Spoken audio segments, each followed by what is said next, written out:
Damos gracias a Dios que podemos en esta noche, una noche más, bendecir al Señor y no solo abrir las puertas de este lugar, sino también a través de las cámaras, subir a internet este tiempo, este encuentro y poder compartir la palabra con nuestros amigos que se encuentran en tantas partes distintas, en tantos lugares lejanos, poderlos alcanzar con una palabra de bendición, de aliento, de sostén.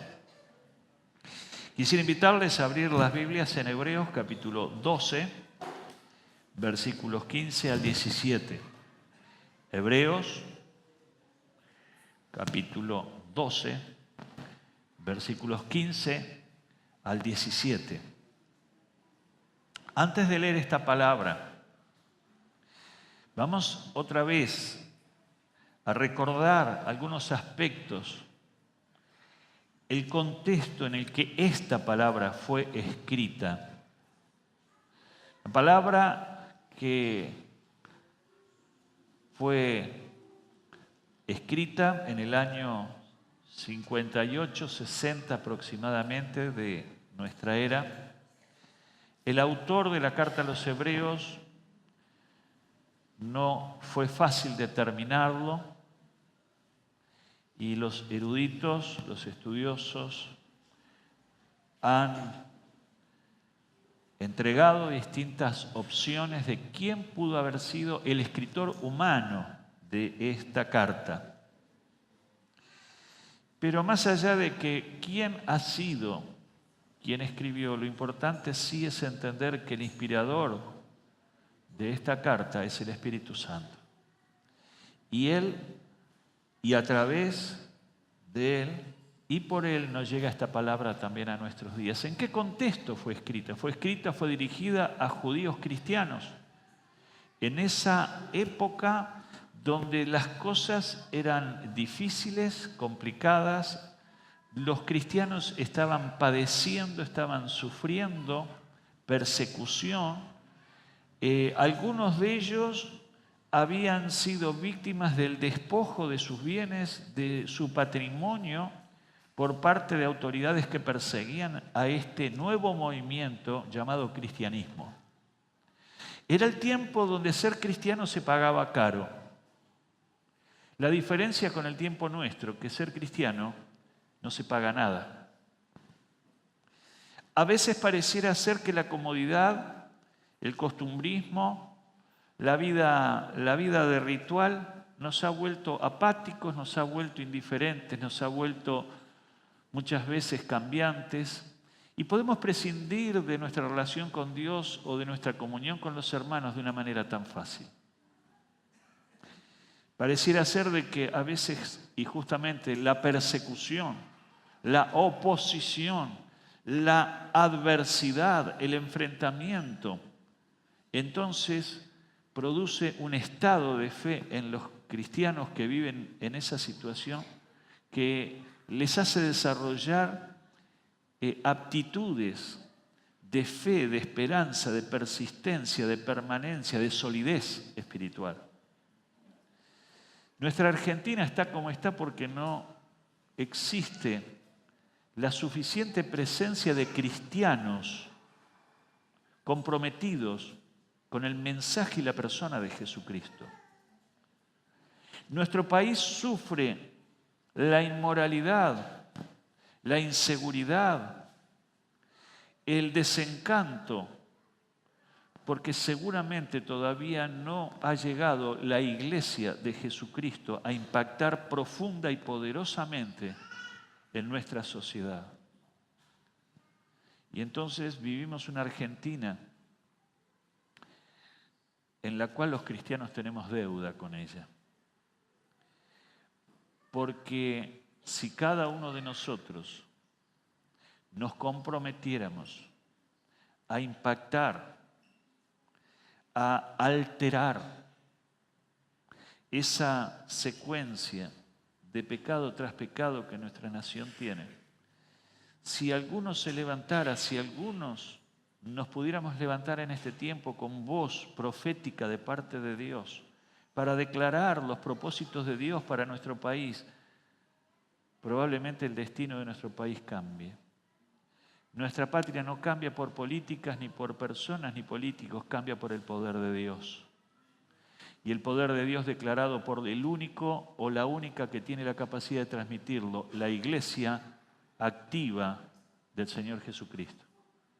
Tú eres iglesia, tú eres pueblo, tú eres nación santa, pueblo apartado, para proclamar las virtudes de aquel que nos llamó de las tinieblas a la luz admirable. Vamos a decirle a la persona que está al lado, sos pueblo de Dios.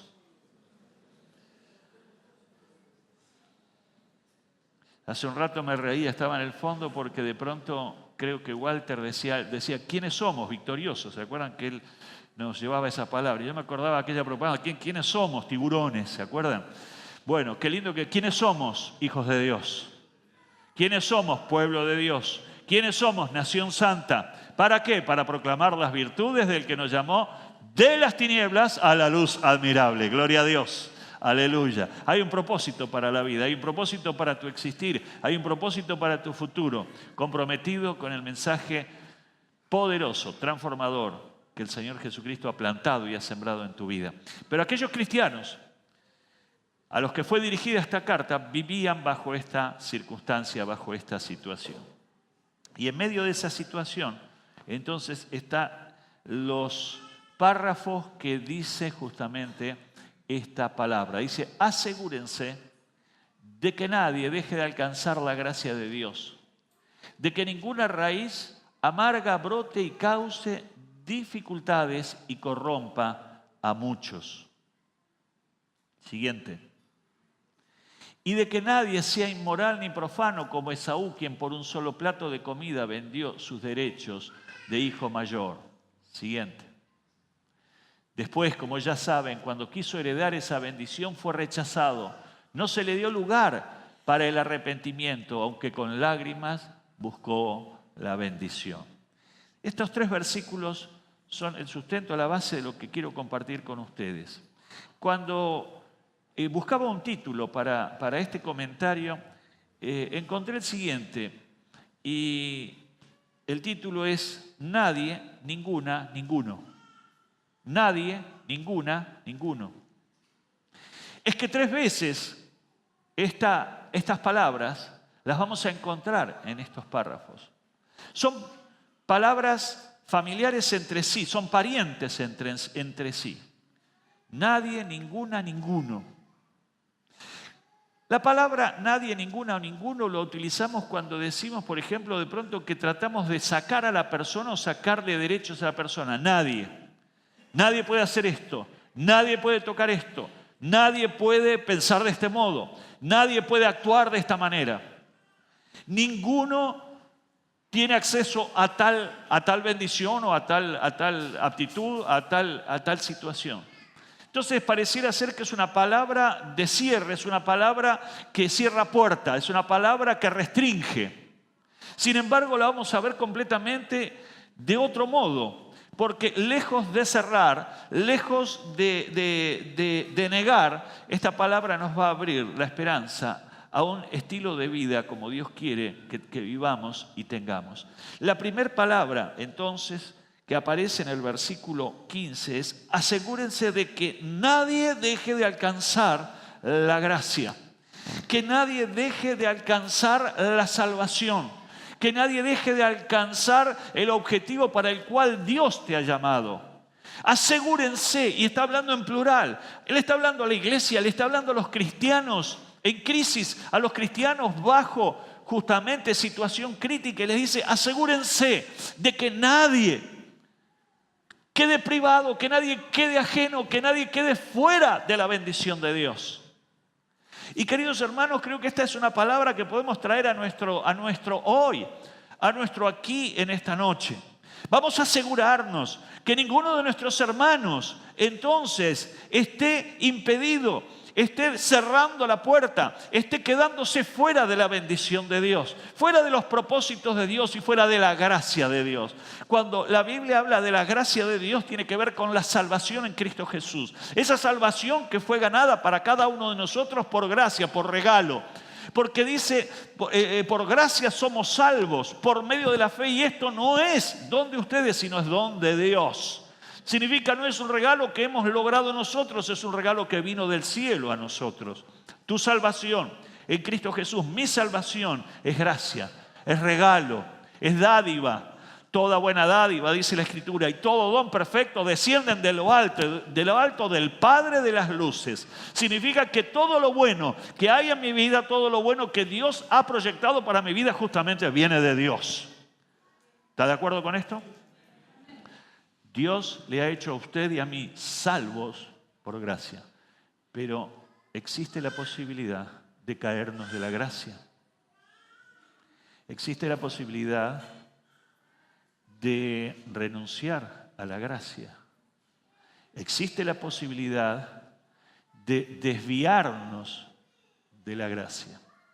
Yo quiero alentarle, querida iglesia, a que esta semana sea una semana activa. Quiero pedirle ayuda. Querida iglesia, yo quiero pedirte ayuda. Porque hay hermanos nuestros que se están volviendo atrás de la gracia.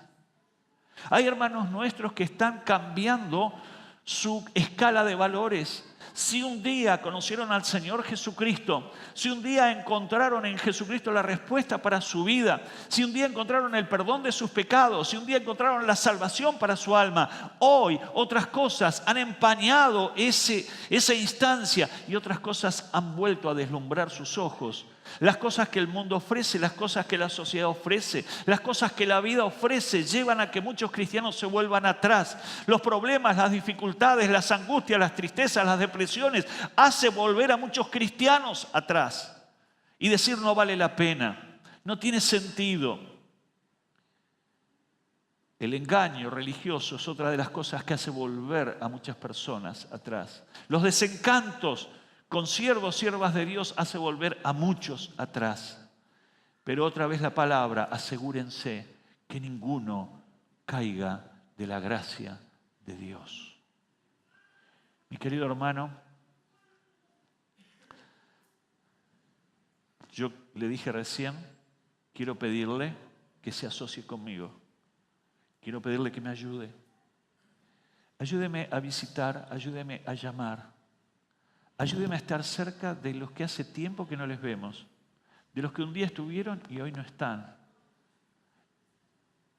Y más allá de las múltiples razones de por qué no están, yo quiero invitarte a que des un paso más. No es el argumento, es la condición. No es el argumento que escuchemos, sino la condición. Dejen de alcanzar la gracia de Dios. De alguna manera que nadie deje de alcanzar el regalo de la salvación en Cristo Jesús, Señor nuestro. ¿Sabe una cosa? Yo lo he dicho más de alguna vez. Las estadísticas hablan que personas que un día pasaron por una iglesia cristiana, hoy tenemos más gente fuera de las iglesias que dentro de las iglesias.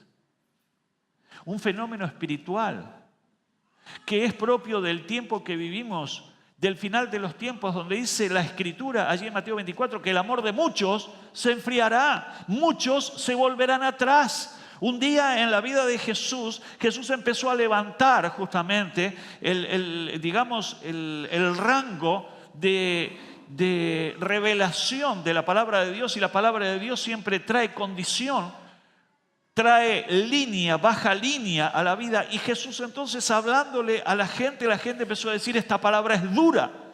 Porque era gente que se había acostumbrado a comer justamente de los milagros y de la multiplicación de panes y peces. Enfermos, multitudes de enfermos que habían sido sanados de lepra, de cojera, de problemas de ceguera, de sordera, de problemas de distintas afecciones.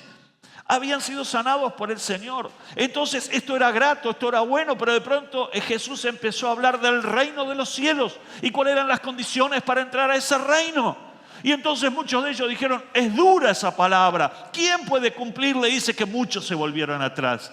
Y en un momento Jesús le habla a los dos y les dice, ¿quieren ustedes también volverse atrás?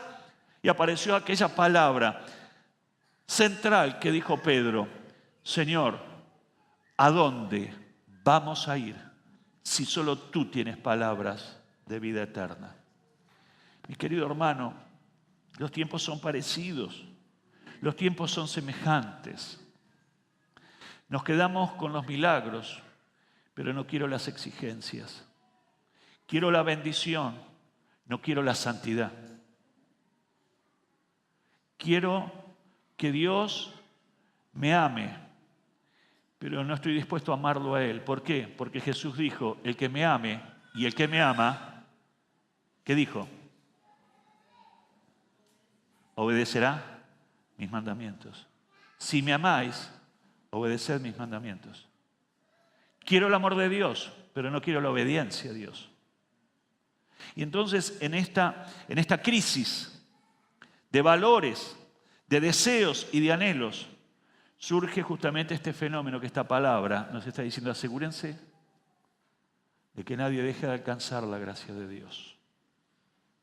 Asegúrense que hermanos tuyos, que tu esposa, que tu esposo, que tus hijos, que tu familia deje de alcanzar la gracia de Dios. Una pregunta que está flotando en este momento aquí es, pastor, ¿qué hago? Lo primero, empiece a orar. Ore con vehemencia por esa persona cercana a su corazón que no está en los caminos de Dios o que usted lo está viendo como deslizándose, cada día un poco más lejos. A veces hay justificativos. Pastor, por el trabajo no puedo. Pastor, el domingo es el único día que puedo dedicarme a estar en casa. O estoy construyendo en mi casa. O no puedo dejar mi casa solo porque en el barrio hay mucho robo, hay mucha inseguridad. Y así podríamos tejer infinidad de argumentos. Pero el reino de los cielos no se construye con argumentos, sino con obediencia. Y mi querido hermano, mi querida hermana, yo quiero felicitar a cada uno de los que están esta noche en este lugar. Porque yo sé el esfuerzo que usted debe haber hecho. Nosotros estamos con mi esposa y mis hijos a pocas cuadras, 15 cuadras de acá, realmente no hay esfuerzo. Pero yo sé que algunos de ustedes viajan de lejos. Yo veo a algunos de ustedes que viven en Ezeiza, por ejemplo, y están en este lugar. Otros en Temperley están en este lugar. Otros en Claypole están en este lugar. Y así podría seguir nombrando. En Lanús, y tiene que tomar 3 colectivos para llegar acá a Colombres. Mi querido hermano, mi querida hermana, Dios no es deudor de nadie. Y Dios honrará a los que le honran. Usted vino a honrar a Dios, Dios te honrará. Ha sacrificado el partido de fútbol, Dios te honrará. Dios levantará, Dios declarará palabras, desatará palabras sobre tu vida, porque es mayor lo que está en el Señor. Nuestro tesoro es Él. Decirle a la persona que está al lado, tu tesoro es Dios. Y de pronto al hermano que está al lado se le hizo un cortocircuito. ¿Saben por qué? Porque de pronto empezó a pensar, ¿mi tesoro es Dios? No, si mi tesoro son mis hijos. Queridos hermanos, uno de los problemas más graves que existe hoy día es la alteración de las ubicaciones. ¿La familia es buena o mala? A ver, ¿la familia es buena o mala? ¿Por qué es buena? Porque la creó Dios. Y si la creó Dios, entonces es buena. Pero ¿cuál es el problema? El problema es cuando la familia se coloca por encima de Dios. El tema no es si es bueno o es malo, sino dónde está ubicado. Y entonces cuando la familia, el trabajo, la diversión, la distracción, los pasatiempos y tantas otras cosas que se coloca aquí arriba, yo tengo un desfasaje. Se produce un desfasaje que el Espíritu Santo no está dispuesto a negociar. Porque el único lugar que Dios merece es Él arriba y todo lo demás por añadidura. Busca primeramente el reino de Dios y su justicia. Mateo 6, 23 o 22, por allí. Búsquelo y me lo corrige, ayúdeme. Pero en 6, 20 y pico dice, busca primeramente el reino de Dios y su justicia y todas las otras cosas vendrán por añadidura. ¿Dónde está el pasaje? 6:33, le erré por 11 versículos. Bien, gracias, Ceci. Asegúrense de que nadie deje de alcanzar la gracia de Dios. Hoy Dios te pide que te asocies con Él. Hoy Dios te pide que te pongas de su lado. Hoy Dios te pide que colabores. Este es un tiempo donde algunos se vuelven atrás. Pero este es un tiempo donde como iglesia renovamos, redoblamos el esfuerzo, redoblamos el ánimo para alcanzar a los que están enfriados. A veces es más difícil traer un enfriado que traer una persona nueva. La persona enfriada muchas veces produce un retroceso aún más grave que la persona inconversa. Es más difícil traerlo que traer a una persona al vecino de enfrente, de al lado, del cual nunca asistió a una iglesia. Pero así todo, yo te animo a que lo intentes. ¿Cómo hago, pastor? Ore. Ore por él o por ella. Clame a Dios. Si es necesario, acompáñelo con ayuno. Ayuna al Señor. Y empiece a clamar por su esposo, por su esposa, por su hijo, por su hija, por su cuñado, por su suegro, por su suegra. Empiece a clamar al Señor. Y luego vaya y hable. Vaya y hable. Dios cuenta con su boca. Dios cuenta con tus labios, pero no para que vayas a hablar de fútbol o de Argentina como salió con Irán. Anda y hablarle del amor de Dios. Anda y orar con él o con ella. Levanta el teléfono, manda un WhatsApp, manda un mensaje de texto para decirle, mira, te estoy esperando. Quiero compartir con vos esto. Quiero que me acompañes. Quiero estar cerca tuyo. Quiero que juntos busquemos la gloria y la presencia de Dios. ¿Entiende esta palabra? ¿Está dispuesto? ¿Se asocia con Dios? Levante su mano si está de acuerdo. Dios cuenta con usted. Siguiente verdad. Dice que ninguna raíz de amargura brote y cause dificultades y corrompa a muchos. Ninguna. Nadie, ahora ninguna. Por eso el título era Nadie, ninguna, ninguno. Porque son 3 palabras claves para entender la revelación de esta palabra. Ninguna raíz de amargura brote y cause dificultad entre ustedes. Otra de las cosas que trae profundas heridas, que trae profundos dolores al cuerpo de Cristo son las raíces de amargura. Las raíces de amargura son heridas no cicatrizadas, heridas no sanadas. Es como una herida infectada que supura. Ayer estaba hablando con un joven que me decía, pastor, tengo una úlcera en el talón de mi pierna izquierda. Y le digo, ¿cuánto hace que tenés esa úlcera? Hace mucho más de 1 año. Yo en mi receta casera le dije, ¿te pusiste azúcar? Vieron que justamente cuando hay úlceras, el azúcar es algo que ayuda. Me dice, me puse de todo. Ahora, lo último que van a intentar es sacarme piel del glúteo para hacerme un injerto en esa zona. ¿Qué le pasa a este joven? Me contaba de que justamente es muy incómodo, él tiene que cambiarse las gasas porque supura en forma crónica, en forma permanente. Pero aparte me dijo algo que me llamó la atención. Y disculpe por lo de Sarara, me dice, pero aparte, cuando supura, da mal olor.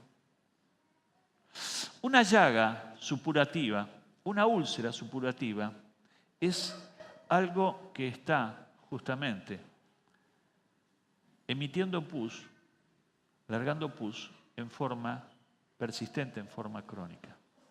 Las heridas del alma, las heridas del espíritu, muchas veces se transforman en raíces de amargura porque no han sido sanadas, porque no hemos podido todavía resolverlas.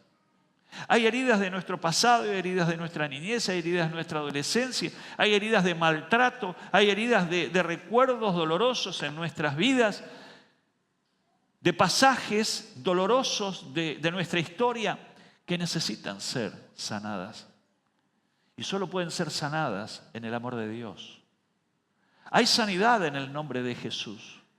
Hay sanidad en el poder que Jesús tiene para ayudarnos a sobreponernos a aquellas situaciones difíciles y levantarnos de la postración, levantarnos de aquella situación difícil para volver a resplandecer y volver a ser lo que un día Dios planeó con nuestra vida, para lo cual Dios nos dio vida. Raíces de amargura.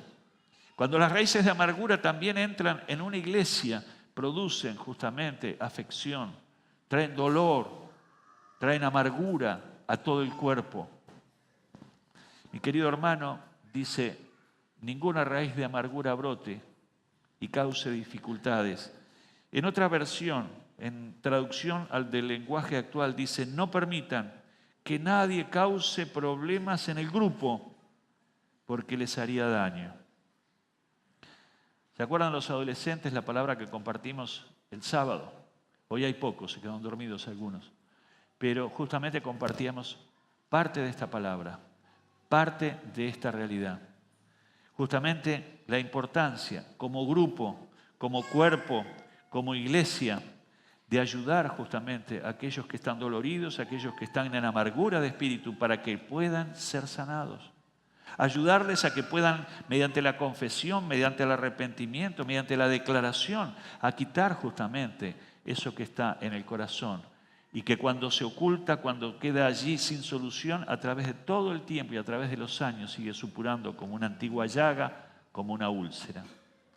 Y entonces, ninguna raíz de amargura brote y cause dificultades. La segunda cosa que les pido que nos asociemos es justamente para contribuir a que en el cuerpo de Cristo, en el grupo que componemos, en la parte ministerial donde Dios nos ha llamado, en el lugar donde estamos activando, mi querido hermano, sea una fuente de dulzura. Sea una fuente de bendición. Cuando abra su boca, bendiga. Cuando abra su boca, sea no para criticar, sino para bendecir. Y aun cuando disienta, que es perfectamente legítimo, disientan amor, disienta con afecto, sabiendo que nuestras posiciones muchas veces son parciales en el tiempo, son parciales en la circunstancia. Y el Señor, que es dador de todas las cosas, el Señor que está por sobre todas las cosas, es quien tiene la última palabra. No es mi voluntad, es tu voluntad, Señor. Y esto nos va a traer bendición. Por último, y ya para terminar, en el siguiente versículo nos dice: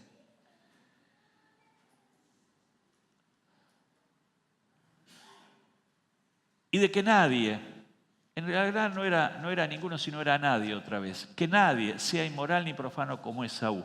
Acá de pronto aparece un personaje, Esaú. ¿Quién era Esaú?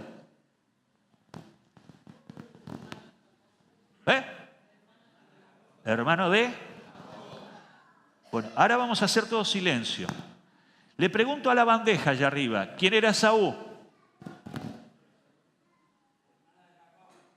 Hermano de Jacob, pero muy bien, hermano de Jacob. ¿Qué tipo de hermanos eran Jacob y Esaú? ¿Gemelos? Pero había una situación. Desde el vientre de su madre ya había un llamamiento de parte de Dios. Y el segundo, de alguna manera, el que iba a nacer después, el que iba a ser segundo, no el primogénito, ya había sido elegido por Dios para propósitos eternos. Era Jacob. Y en el mismo vientre luchaban y Raquel, la mamá, dice: prefiero morirme porque no puedo soportar esto. Y una palabra profética dice: lo que pasa es que en tu vientre hay dos naciones que están en lucha y que estarán en lucha por toda la existencia. Y allí aparece Esaú. Y Esaú aparece como un tipo, digamos, indiferente a los propósitos para los cuales Dios tenía con él. Era cazador hábil. Su vida era justamente la vida de caza, de salir a cazar presas, a cazar animales, y traía el fruto de su casa y lo cocinaba y se lo compartía a su padre, a Isaac. E Isaac amaba a Esaú porque le traía siempre algún ciervito, alguna ciervita, algún chancho salvaje, algún jabalí, y entonces comía del fruto de la casa de este gran cazador Esaú. Su vida era el campo, pero la vida de Jacob era muy distinta a la de su hermano.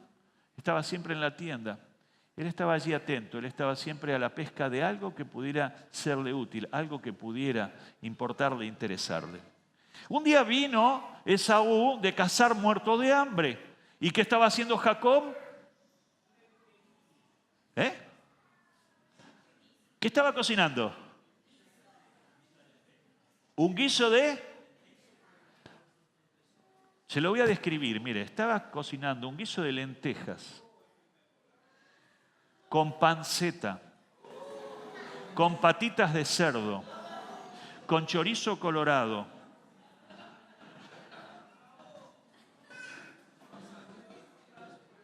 y tenía una bota de vino tinto. Lo hice vasco al pobre Jacob. Estaba cocinando y viene Esaú muerto de hambre. ¿Y qué le dice? ¿Me das del guiso de lentejas? Porque estoy muerto de hambre. Y Jacob, que era un pícaro de aquello, dice, sí te lo doy si me vendés tu primogenitura. ¿Saben lo que le contestó Esaú?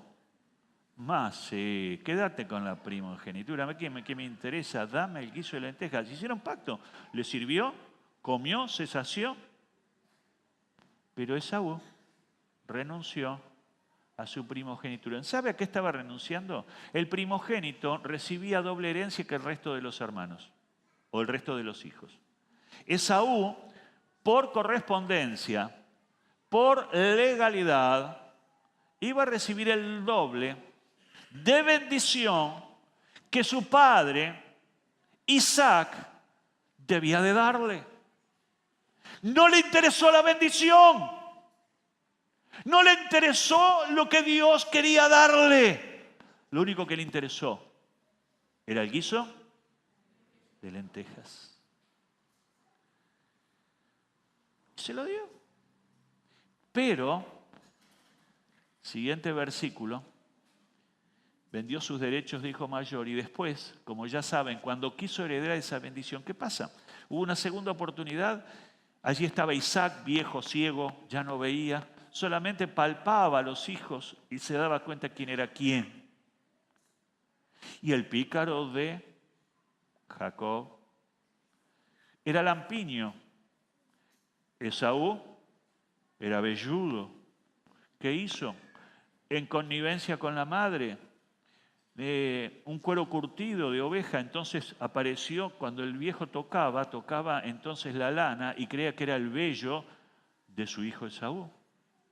Aparte olía a casa porque justamente el cuero tenía olor salvaje. Entonces este es Esaú.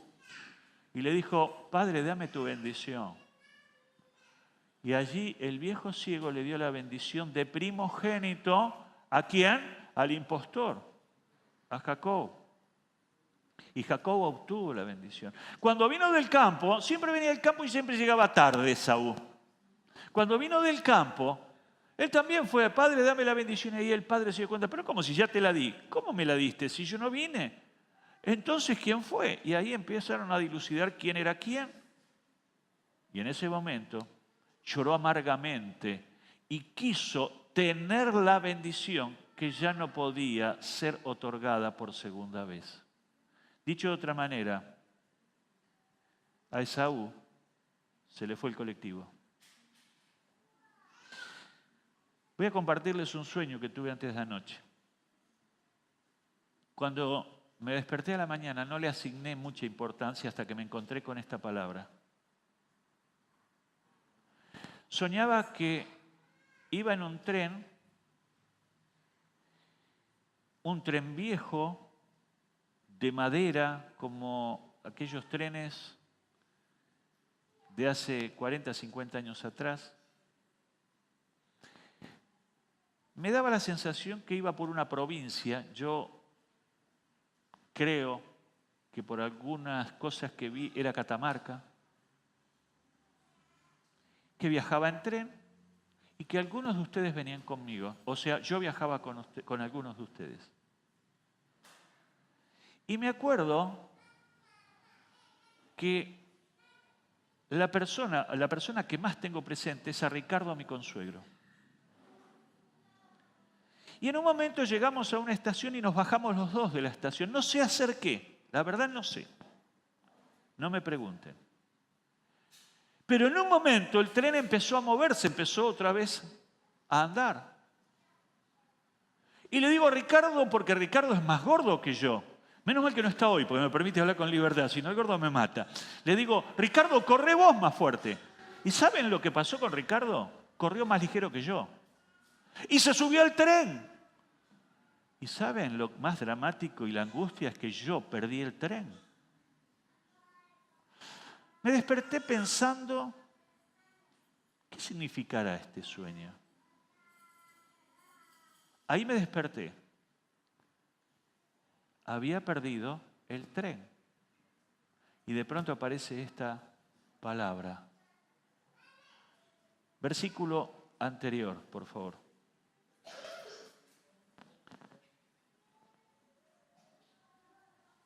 Quien por un solo plato de comida vendió sus derechos de hijo mayor. Esaú menospreció la bendición de Dios. No le dio importancia alguna porque le dio importancia a otras cosas mucho más triviales y superficiales que la bendición. Mi querido hermano, mi querida hermana, espero que no nos pase como en mi sueño. Esto me dejó pensando muy seriamente. Yo no quiero perder el tren. Lo he perdido en mis sueños, pero estoy dispuesto a no perderlo en la vida. Y mucho más en mi vida espiritual. No quiero perder la bendición. Pero aquí hay un ejemplo de alguien que perdió la bendición por menospreciar la bendición y por no darle la importancia a la bendición. Mi querido hermano, la bendición está donde Dios está. Y donde Dios está y habita en su pueblo, en la alabanza, en la congregación de los justos. Dios habita en este lugar. Dios se mueve en medio de las alabanzas de su pueblo. Quiere encontrar la bendición de Dios, tiene que encontrar a Dios. ¿Dónde está Dios? En medio de su pueblo. No pierda la bendición. No pierda más la bendición. No deje que su tren se vaya. Porque en el caso de Esaú, cuando se le fue, no lo pudo recuperar más.